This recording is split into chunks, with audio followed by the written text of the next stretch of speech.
Pourquoi mon homme ou ma femme n'aime pas les caresses? Bonjour à toi, je suis Jessica Pirbet, ta sexothérapeute et thérapeute de couple. Alors, je ne sais pas si ça t'est déjà arrivé d'être dans une relation avec un homme ou une femme qui n'aime pas être touché, qui fait comme ça, qui est agacé quand tu le touches ou quand tu la touches. Et toi, si tu es quelqu'un de très tactile, qui adore les caresses, tu comprends pas en fait pourquoi est-ce que la personne ne réceptionne pas toute cette sensualité que tu lui offres. Alors il y a quelque chose qui est vraiment important que tu comprennes en fait, c'est son passé. Et c'est important de savoir comment est-ce que cette personne a été éduquée et peut-être quelle souffrance aussi elle a eue. Alors, je parle souvent de ça et parce que c'est important d'être éduqué sur ça, c'est de ne pas oublier qu'on peut avoir une éducation de sexophobes par des sexophobes ou par des sexophiles, donc des parents sexophobes ou des parents sexophiles. Les parents sexophobes, c'est des parents généralement qui ne vont pas investir la sexualité, qui vont considérer aussi la sexualité comme sale. Et donc naturellement vont le transmettre à l'enfant qui est votre femme ou votre homme aujourd'hui. Et puis on peut être aussi éduqué par des sexophiles. Et les sexophiles, c'est des parents qui aiment le sexe, qui véhiculent des messages positifs à travers la sexualité. Et forcément, on va être plus à même à explorer la sexualité, à s'ouvrir à la sexualité, à être réceptif. Et vraiment là, ça va être la différence. Donc déjà de comprendre quel est son passé. Ensuite, la deuxième chose, c'est qu'il faut savoir qu'un enfant, un bébé, un enfant qui n'a pas eu d'affection, qui n'a pas eu de caresse, qui n'a pas eu de câlin, qui n'a pas été touché, ça ne veut pas forcément dire que c'est un enfant qui n'a pas eu d'amour. C'est un enfant qui n'a pas été touché ou caressé ou qui n'a pas eu des marques d'affection tactile.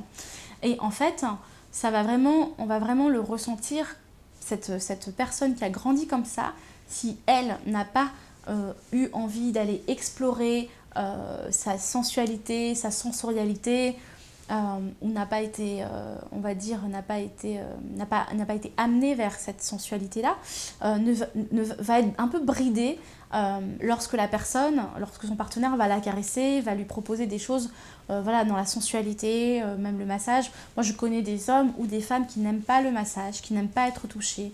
Ça les agace. Et c'est vrai que ça peut vraiment faire du mal quand on a un partenaire ou une partenaire comme ça, parce que nous, on a envie de partager. Et c'est vrai que le toucher permet vraiment de créer un lien, une connexion émotionnelle avec son partenaire. Et quand on ne peut pas le faire, c'est pas évident. Donc déjà, de comprendre un petit peu que c'est pas une question qu'elle ou qu'il n'aime pas votre toucher, mais plutôt, comprendre d'où il vient, d'où elle vient et quel est son passé. Et c'est pareil, en fait, je vais rebondir juste sur les mots d'amour, c'est pareil aussi pour les mots d'amour. Parfois, un homme ou une femme peut vraiment nous aimer très très fort et ne jamais nous dire je t'aime. Et ça peut vraiment nous perturber ou nous choquer quand nous, on est habitués à avoir eu des mots d'amour et puis qu'on a été éduqués aussi avec des parents aimants et démonstratifs, qui nous disent je t'aime, coucou ma chérie, qui raccrochent le téléphone et qui disent mon petit cœur je t'aime, et du coup nous on a été habitués à entendre ces mots-là, et quand notre homme ou notre femme ne nous dit pas ces mots-là, on peut penser qu'en fait qu'il ou qu'elle nous aime pas, et ça peut vraiment nous manquer parce que c'est aussi notre langage d'amour à nous, de montrer nos émotions, nos sentiments, et que l'autre personne en face ne rend pas la même chose. Ça peut être un peu déstabilisant. Donc c'est de savoir un petit peu d'où il vient, d'où elle vient, de connaître son passé. Et je pense que ça peut aussi dédramatiser un petit peu les choses.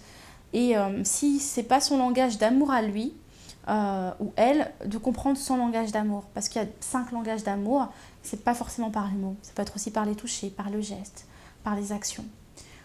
Donc voilà, si la personne en tout cas en souffre elle aussi, moi je suis aussi coach tantrique, donc j'accompagne vraiment beaucoup de femmes et aussi des hommes à retrouver le toucher, à se connecter émotionnellement, se connecter à leur corps, parce que généralement ces personnes-là sont aussi coupées de leur corps, et ce qui ne facilite pas leur sexualité et forcément les rapports de couple. Donc n'hésitez pas à me contacter sur mon site internet secretthérapie.fr, à vous abonner à la chaîne YouTube en tout cas pour recevoir tous mes conseils, et puis je vous dis en tout cas à très bientôt pour de nouvelles astuces. Ciao ciao.